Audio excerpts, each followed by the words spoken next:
Hi guys, welcome to Fierce and Pretty. Honey here. Cheers. It's Saturday evening and I'm home alone. I'm having the best time, and these rare occasions for me when I get to just enjoy the whole home by myself, I try to make the best out of them. And I've been super busy with work and everything, and we just had the trip to Scotland, and now we are actually leaving tomorrow to Sweden to see my sister and her family and our friends there. So probably won't be filming next week either. So I thought I'd squeeze in a little video about the things that have inspired me lately a lot, and why I have been also busy outside of work, because I've been reading a lot of books, and I've been actually doing a lot. I have been inspired, and I've enjoyed that, because if you watched my Lost Seeker video in the summer, inspiration isn't a feeling that is always present, and when it is, it needs to be utilized. So I just thought I'd share a weird compilation about books and things that have inspired me and what I've been doing lately. It's mostly about books, but some other little things in there somewhere also.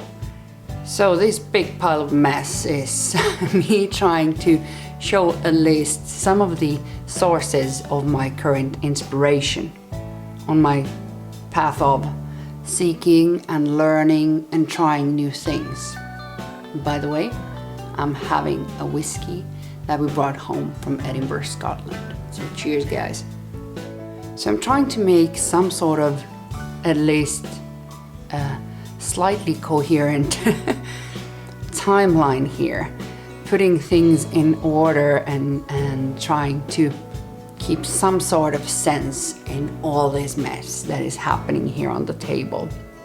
I could start from Thorn Mooney's newest book, her second book, The Witch's Path, Advancing Your Craft. And I actually pre-ordered it months ago, and I still haven't received it. So I decided, while waiting my physical book to arrive, to get an audiobook from this book. Because I sometimes have a tendency of also listening and also reading the book, and that's just due to the fact that I'm driving so much.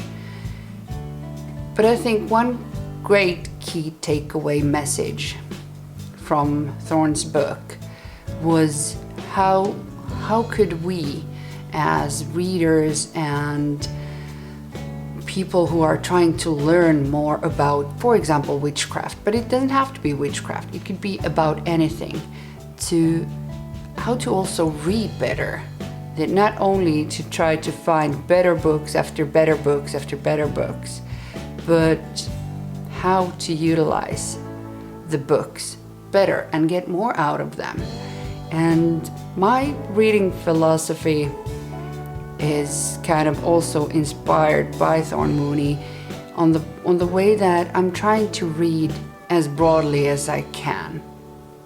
I've read a lot about the old classics like Gerald Gardner's books or whatever, those kind of grounding building blocks from years gone by.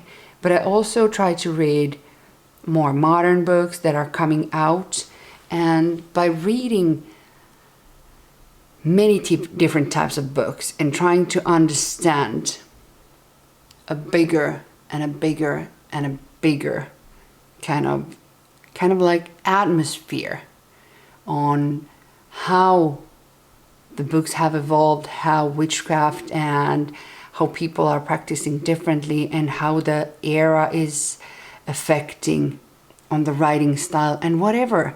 But to be able to create my own ideas and what I really think and what I really believe in, and what I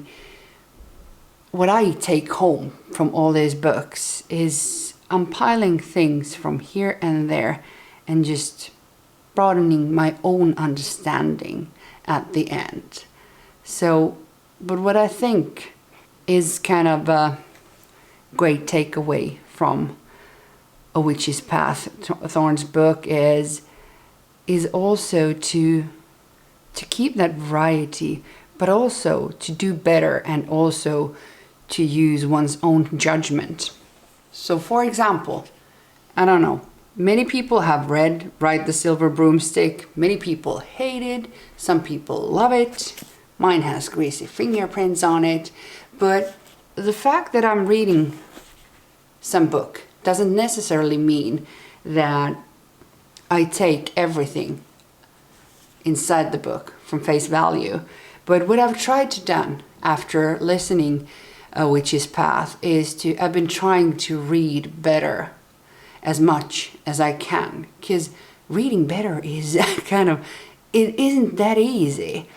But what I, for example, did with reading Ride the Silver Broomstick, because it actually has prompts in it, like many books do. So I got this notebook and I started to fill in the pages and keep notes. And that is something that I can use this notebook for also with other books, not just with this one. But I'm gonna finish the prompts in this. And I'm not necessarily always doing each one of them, but at least some of them to get more out of the book.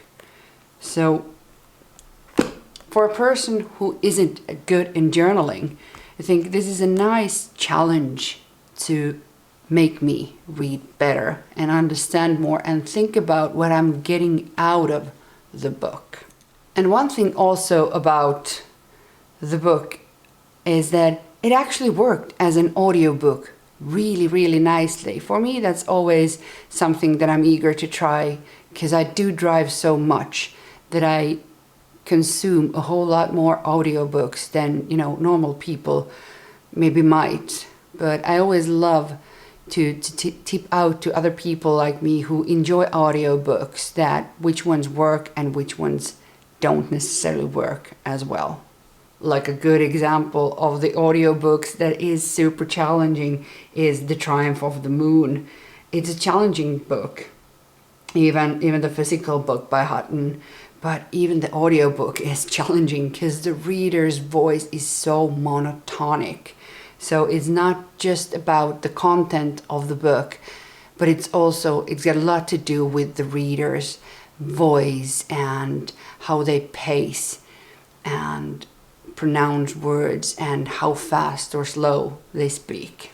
But then the second book, Wicca 333, Advanced Topics in Wiccan Belief, by Katrin McMorgan Douglas. And when I said that I'm picking inspiration from different places, I'd never imagined that I could get inspired by TikTok, because I haven't had TikTok long on my phone and I still don't know really how to use it. But my daughter installed it on my phone and I managed to find some people like Thorn Mooney's TikTok account.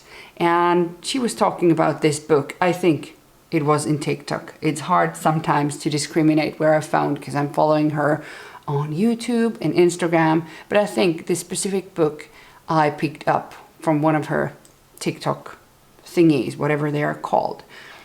And what I like about this book a lot is that it suits my new way of reading better, doing better. And it's not an easy book. You can't just read through it. It's challenging, and I think some people might even find some of the writer's way of expressing herself kind of offensive. But as a Finn, I don't get offended like is really typical nowadays. But I find the writing style refreshing, but still challenging. And this book, it always has this discussion questions after each chapter, which are like, even if I'm not writing my answers to all of them, I try to stop and wonder and try to answer these questions, even for myself. So if I wouldn't use this, the book would be a lot faster read. But now, because I try to get more out of the books, it takes more time to go through the book. But then also, what I like in this book, that it has recommended readings for the specific topic of a chapter.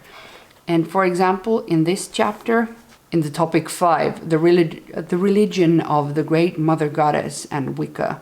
So even the way she starts these chapters are with questions, which kind of will be answered here. But in the recommended reading list for this topic was Starhawk's Spiral Dance. Once again, a book that divides people's opinions, but before I can have my own opinions, I feel that I need to read these books that are, classics. Even this is the special 20th anniversary edition of this book, so it has been well loved by many since it's still in print. And as a grown-ass woman, I trust my own reason on taking things with the needed amount of salt whenever needed. But as part of reading better, I also take these recommendations under consideration and get those books and read those books eventually to be able to better create my own opinions about things. And then another form of doing better is being more organized. And I don't know what was the initial inspiration for. No, now I do. I remember I was listening Ariel Gatoga's YouTube lectures, The Witch's Primer. And I'll link that down below if you haven't familiarized yourself with his workings. So on that, he talked about something that inspired me of getting a calendar for myself. And here I've just scribbled on that day things like my workings. I, for example, put up when I just did this rose oil one morning. So I mark it to my calendar, what I put in it and when it's put into the jar. And then if I know when it should be ready, so I mark them in my calendar so I can remember when my whatever oil is ready. For example, I have tried, this is one of my just own ideas of making dragon blood oil, and here is ready right before Samhain. So I just mark them in my calendar, and then later on, if I want to transfer them to my book, my book of shadows, or whatever one wants to call it, then I have everything here and I can collect them when I have time and energy to write more nicely and also do the whole kind of recipe at once to keep it safe. But this kind of helps me keep more organized. And getting this calendar inspired me when I was watching calendars for next year, and I was watching last year's calendar reviews, and I found this Astro Moon diary. And I actually got this, one of our friends from UK bought it to me and brought this to me in Scotland because they were there too. So I wanted to get a calendar that has as much versatility in it and as much topics that I'm interested in learning more. Like this has the Sabbaths in it, but the majority of this is of course focused on the moon, but there is astrology, all the moon phases, and also place for just to scribble in spell works or intentions or tarot readings or whatever. But I thought that for next year's inspiration, I have this calendar to use instead of just this plain old standard calendar. Then sometimes I also get books that inspire me not just on the depending on the content itself, they might not be the most informative or best books about the topics. But this book, The Ultimate Guide to Witch's Wheel of the Year by Anju Kiernan, and I actually don't know anything about this author that much. I haven't familiarized myself. But the reason that I got this book was that I was at the Pagan Fall Festival with my daughter, or fair. So it's a yearly fair here in Finland where all these local people who create and make their own stuff, like pagan witchy stuff, can sell their products, their candles, clothes, incense, whatever. And I got this from the Tarotpuoti. They were also there at their little shop. And why I wanted to get this book was the visual inspirations also. It has so many nice books, but it also has nice recipes and things to inspire me to do things more in my daily life. For example, I love this idea of the winter solstice stone cairn. So this kind of explains how you can make a little teeny tiny Stonehenge to your own yard. So one day when I have my own garden, I'm gonna make me one of these too.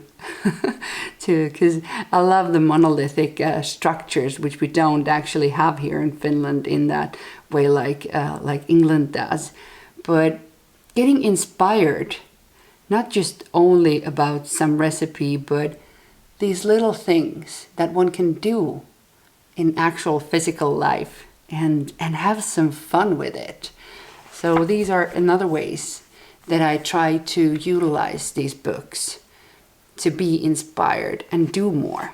And because what happens often is that I get the inspiration from somewhere, which leads me to somewhere, which leads me to somewhere. So it's from a rabbit hole to a rabbit hole to a rabbit hole. And me getting this book was one of those events. So I've been listening a long time now on a podcast called Invoking Witchcraft. And there they often mentioned this book in several episodes. So By Rust of Nail and Prick of Thorn by Althea Sebastiani. And I've heard this book mentioned, but then I ended up hearing their interview with Althea.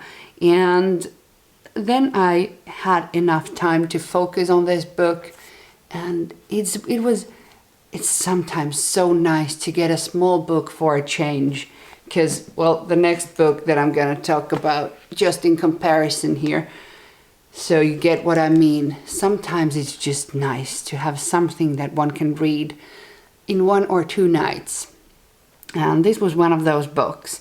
And what I like about this book, so practically this talks just about warding. How you can make your, work on your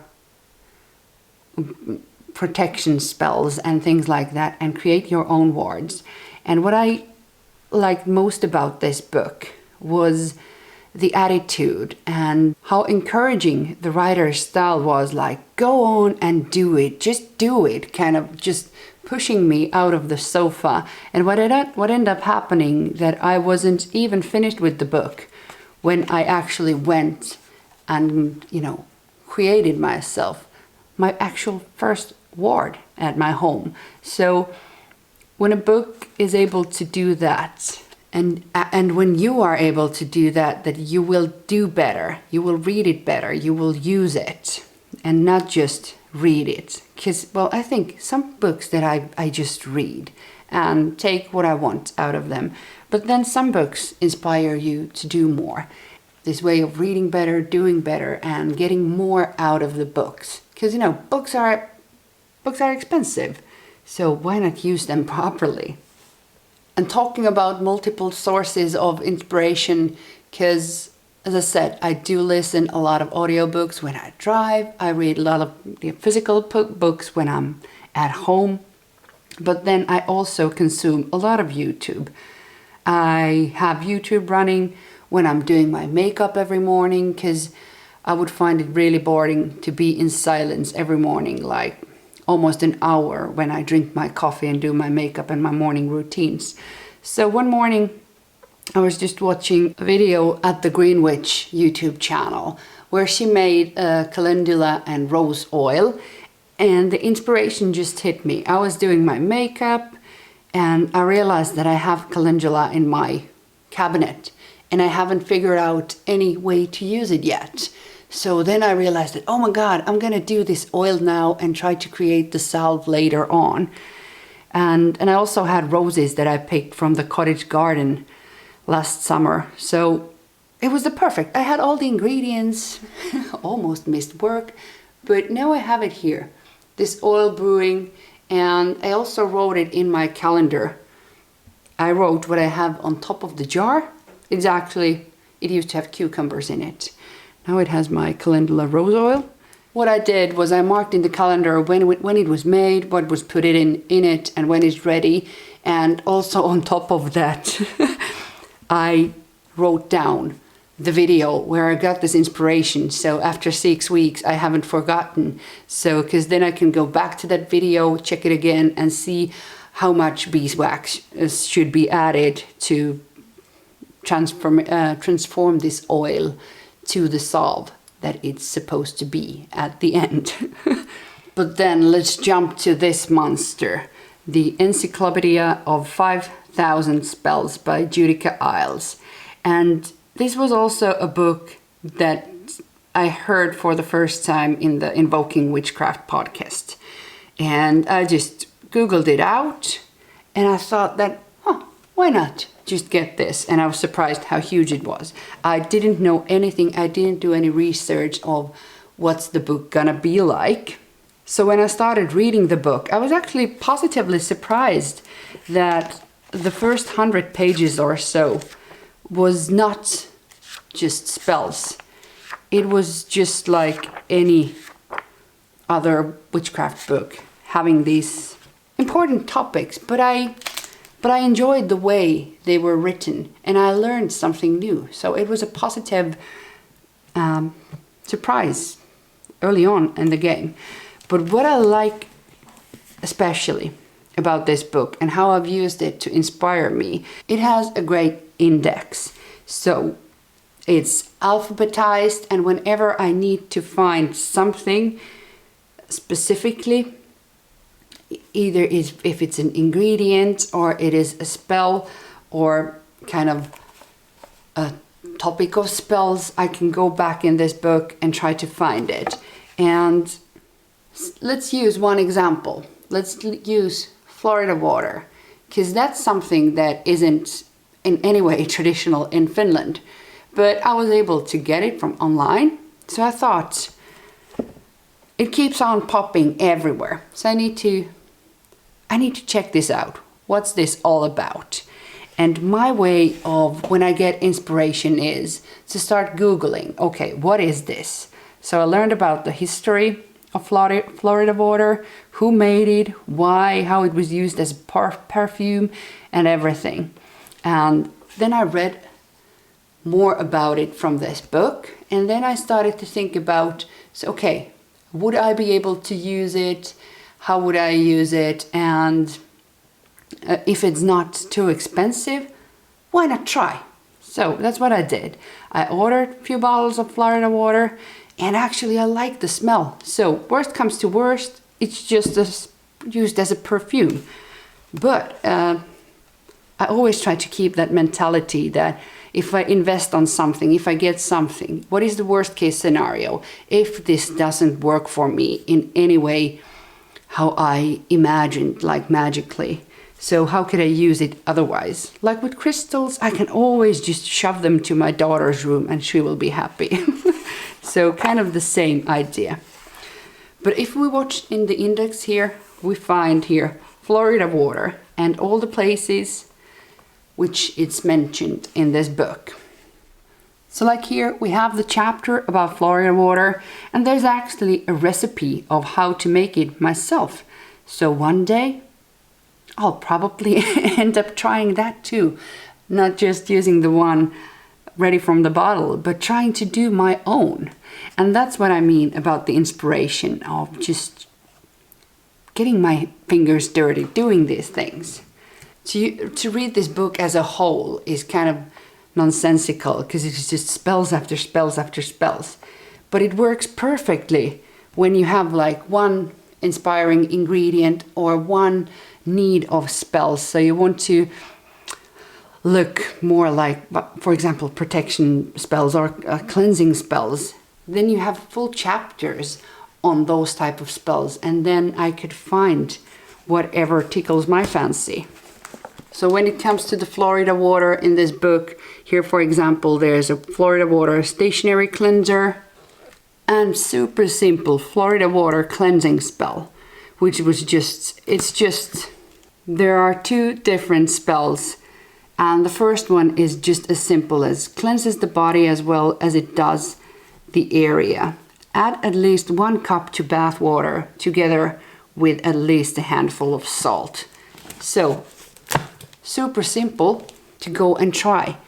But one thing that was challenging for me was that I don't have a bathtub.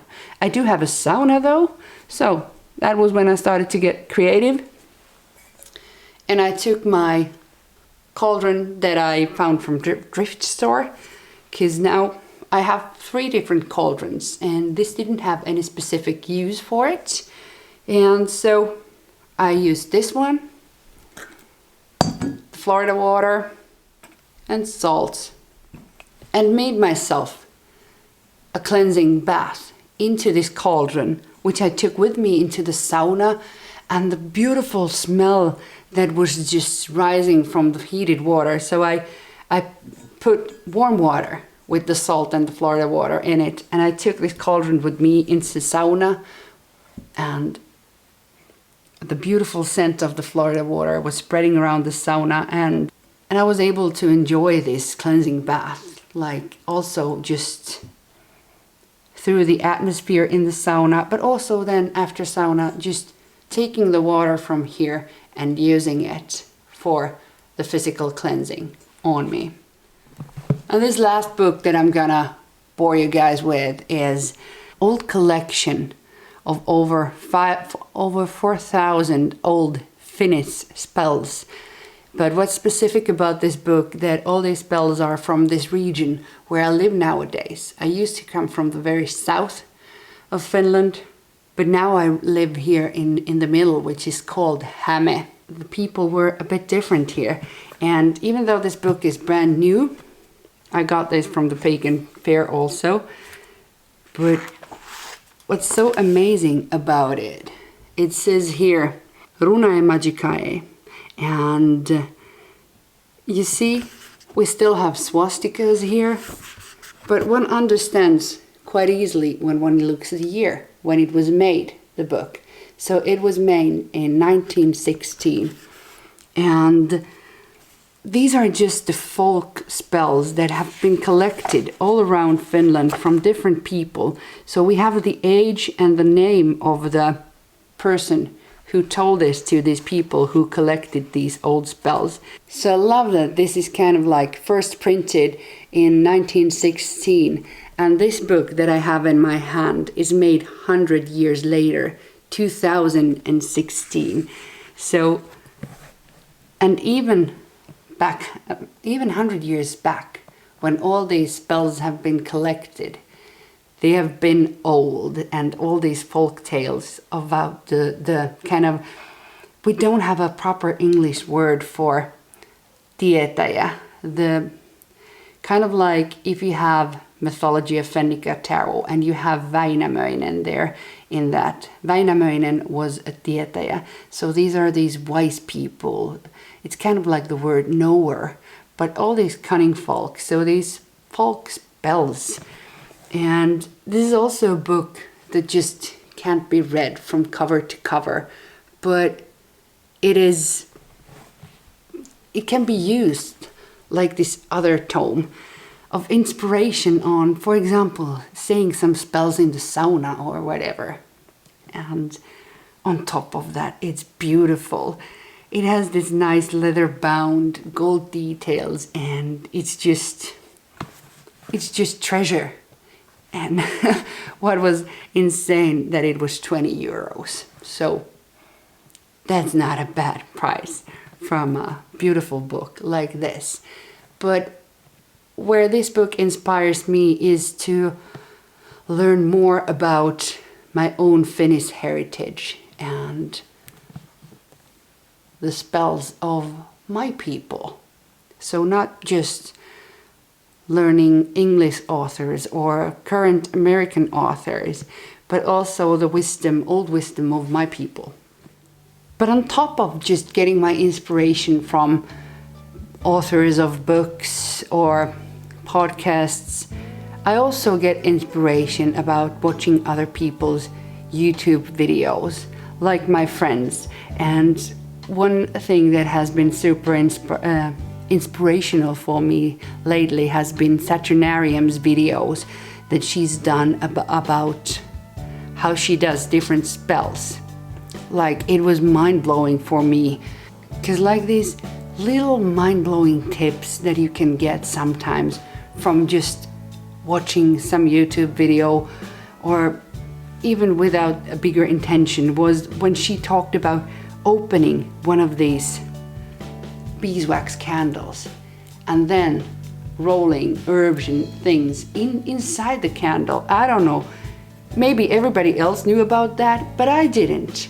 So to me it was mind-blowing little trick that I got from her candle magic video.